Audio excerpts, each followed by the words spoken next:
What's up, guys? Doug Polk here, and we're back for another episode of Poker Hands.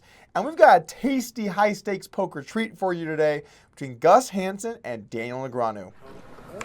Gus Hansen opens up with pocket fives. He raises to 2,100. Negreanu with pocket sixes, raises to 5,000. Five.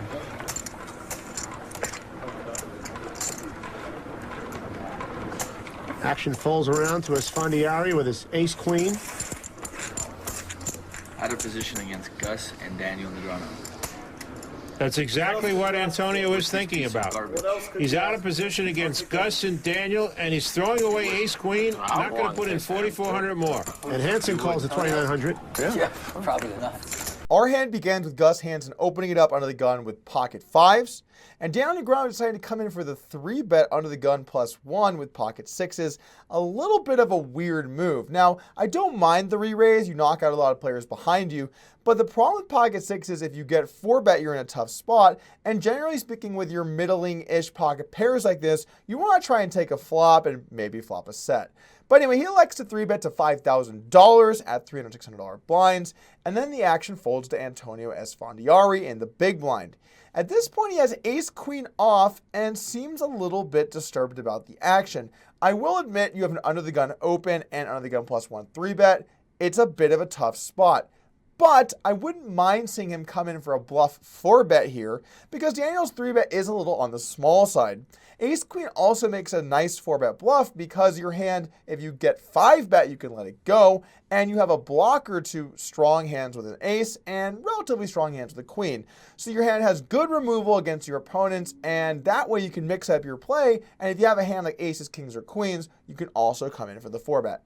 Anyway, he decides to take the conservative option and fold. You know, I kind of like fold more than flat, I think, so I don't really hate the play. I would probably just prefer to see him come in for a raise. Back on Gus Hansen with pocket fives, he has a clear call, which he does decide to do, and we take a flop. Flop comes 9, 6, 5. Wow. Oh, Both players have flopped sets. Daniel's got 3 sixes. Gus has got 3 fives. Gus is going to lose a lot of money in this hand. Only thing that could save him is maybe a 7 or an 8 coming up and slowing down the action on the turn. Negreanu bet $8,000. Come over here to go clubbing and find out where we're playing well. Good morning, Dr. Gray. In the middle of this hand, David Gray has showed up and starts to do his dance moves behind Gus. This guy is a cartoon character. There's so many people that can do it. Gus is trying to figure out what to do here. He's going to raise. Here. It's the right move. You don't want someone coming in here with a hand like 9-8. He raised to $26,000. 26,000. 122. And Daniel is just going to call. He's going to let a card come off. I like this move by Daniel. Gus is convinced he has the best hand now. If you're Daniel Negreanu, this is the stuff that dreams are made of. When you 3-bet and get a call, and you have a flop like 9-6-5, when you do decide a continuation bet, it looks like you're representing an overpair. You either have a hand like 10s or better, or you're bluffing with some overcards. Your opponent's almost never going to put you on a hand as strong as a set, so you have a very disguised hand here with how strong your hand is. He decides to bet about $8,000 here on the flop, and I like the size. This seems like a good standard bet, something that you might want to bet when you have a hand like an overpair or with a bluff. Back over to Gus Hansen, and now he has to decide whether he wants to call or raise. And frankly, I think both plays have a lot of merit. He decides to go for the check raise, which is probably the slightly better play. You get some value from overpairs, and you deny some equity against maybe some backdoor hands or some kind of gut shot type hand as well. All in all, though, when you have a set here, you're feeling pretty good about the situation, and because there's no flush draw, I wouldn't mind seeing him go for the check call and look to play some turns. However, he raises $26,000, and the action's back on Negreanu. Now Negreanu needs to slow play. He needs to make his hand look like he has pocket queens, and pocket queens would call here facing this raise. That way, if Gus Hansen is bluffing, you give him a lot more rope to fire later streets to try and get you off your overpair. Negreanu does call, and I like how everyone's been playing it so far. Let's take a turn. Turns another 5. Wow! Gus has made quads. Gus Hansen has quads, and Daniel Negreanu has sixes full. Unbelievable. This is trouble. I won. Trouble in River City for Daniel Negreanu. The previous hand, I had the queen nine deuce. So I won 21 and I lost 4, so I won 17. The other players seem oblivious to what's going on in this hand. Hansen bets 24,000. Oh my God, I just won 65, yeah. I think Daniel Negreanu is putting Gus Hansen on a hand like 7-5 or 8-5. Plus, I won. He's putting Gus Hansen on 3 5s right now, and he's thinking about, how do I extract the most money from Gus Hansen here? Yeah.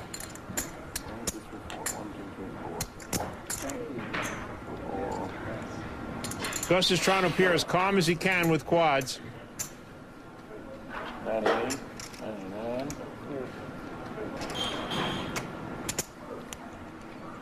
He's not giving anything up. One off right there. Negreanu calls at 24,000. Daniel's slow playing his full house. Daniel thinks he has the best hand. If you're Gus Hansen here on the turn, this is the stuff that dreams are made of. You have 4 of a kind on a board where it now looks much safer for your opponent. If I'm Negreanu and I have kings or queens or aces, I'm going to feel it's less likely that I'm beat because now I don't think my opponent has pocket 5s, so there's less of a chance that my hand is behind. However, he's up against quads and he has a boat. This is a disaster for Negreanu. At this point, Gus decides to bet 24,000, and I'm a little confused by this bet size. I think he needs to bet a slightly larger size here on the turn to set up a situation where he could jam the river if he chooses to do so. By betting this size on the turn, which is, less than the size he even raised on the flop, sure, he might try and keep his opponent's hands in, which is good when you have a hand this strong.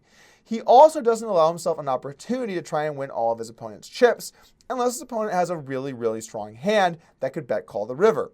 So in this situation, I'd prefer to see a bet of more along the lines of 40 or 45,000 rather than the 24,000. Also, let's just say for a moment that Gus is bluffing. You'd want to pick a bigger size to put some of those hands in tough situations, so this size doesn't really accomplish much. Over to Negreanu, and now he has a clear call. He has a full house, but he has to continue selling that story. Hey man, I have aces, and let's see a river. And the river's an 8. Both players like that card. Both players want the other player to make a straight. And Gus checks his quads. Okay, so then you won 17 here. Great play by Gus. You lost 2. I lost 2. And I lost 2. Barry won 4. Now, if Gus did have 7-5, Gus has made a straight here. And right here I won 17. The main thing is Daniel feels he has the best hand. And there's no reason he shouldn't feel he has the best hand. 74. Okay, that's where I make a mistake. Okay. He's feeling the right amount to bet is $65,000. $65,000. That's 96. I'm all in. 65. Huh? I'm all in. 60. How much more is it? That shocked Daniel. Wow. Count his. Wasn't expecting it. The pot now stands at over $400,000. Even without Daniel calling, this stands as the biggest pot in the history of high-stakes poker. And if Daniel calls, it'll be almost $600,000. Unbelievable. The river comes in 8, and now Gus Hansen elects to check, which I really dislike. If your opponent has a hand like an overpair, you don't allow yourself an opportunity to be able to value bet and stack your opponent. I mean, if Negreanu has a hand like aces here, he's just going to check back on the river and take his showdown. So he should really be looking to bet here and try and get some value. Sure, you could argue that maybe he's not going to get value from those hands, and so by check raising, he most makes money from boats and straights. But at the same time, those hands will call if you decide to bet yourself. So I don't like this play. Over to Negreanu, and he now just has to bet with his full house. This is one of the best possible hands he can even have. 9 is the only better hand, and if Gus Hansen does have a hand like a 7, he's going to have to call. I guess I might say here that if you do have pocket 6s, you have to be a little bit worried, because what hands with a 7 does Gus Hansen really have that open under the gun and call it 3-bet? I mean, maybe a hand like 7-7 or 8-7 suited, those could be reasonable. But, you know, Gabe Kaplan was putting him on a 5 here in this hand. I don't think that's likely at all, and I also don't think that's what Negreanu is putting him on. To have a 5 here, you have to open a hand under the gun with a 5, call it 3-bet, and check raise the flop. Not exactly the most likely. So you have to bet your full house here and hope that your opponent has a 7 and pays you off. Once he does bet and Gus Hansen moves all in, he's now in a terrible situation because his opponent is saying, hey, I have your boat beat, and Negreanu can't even have that many better hands. You know, maybe if Negreanu could have a hand like 9s or 5s or 8s, maybe you could find a way to let this full house go, but at the same time, a full house is so strong compared to all the hands you can get here on the river that you might have to just call it off anyway. If you think your opponent's not capable of bluffing, you could maybe make a reasonable fold with 6s and look to call it off with a hand like 8-8, 9-9, or 5-5, depending on how you'd play those hands pre-flop. So what do you think? Can Negreanu get away from this full house, or is he going to get trapped by the guy that's known for playing anything? Daniel knows that Gus is a loose player, but I don't think he thinks he's loose enough to make this kind of bet on a bluff. How much? 167. What is that? Daniel's got to know that Gus has a hand. What he's trying to figure out is, Setting the does trap. it beat his He hand? might have the nuts. You're missing a big pot here, Eli. It's a big pot here. You just raised me 167. It's a big pot. I better have something if I'm going to call it, right? Daniel pointing out to Ellie and Doyle that something's going on here. Yeah. You think they'd know? But I know you can do it better.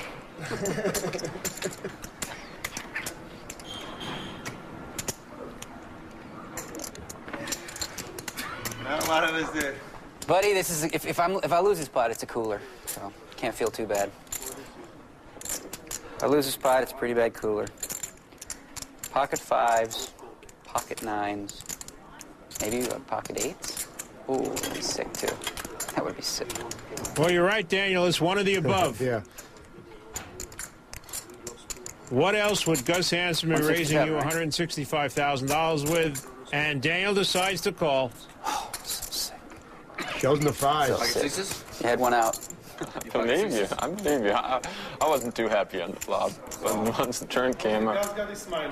Wasn't too happy. Meanwhile, he rakes in a pot over $575,000. You're looking at a man who just lost almost $300,000 cash. I can't help but feel like Gus Hansen's image helped him out here. When you have a loose, aggressive image, you're more likely to get paid in these spots, even though sometimes it costs you $20 million online. Thank you for joining me here today for Poker Hands. We're going to be back on Wednesday with another video, and make sure to subscribe to the channel.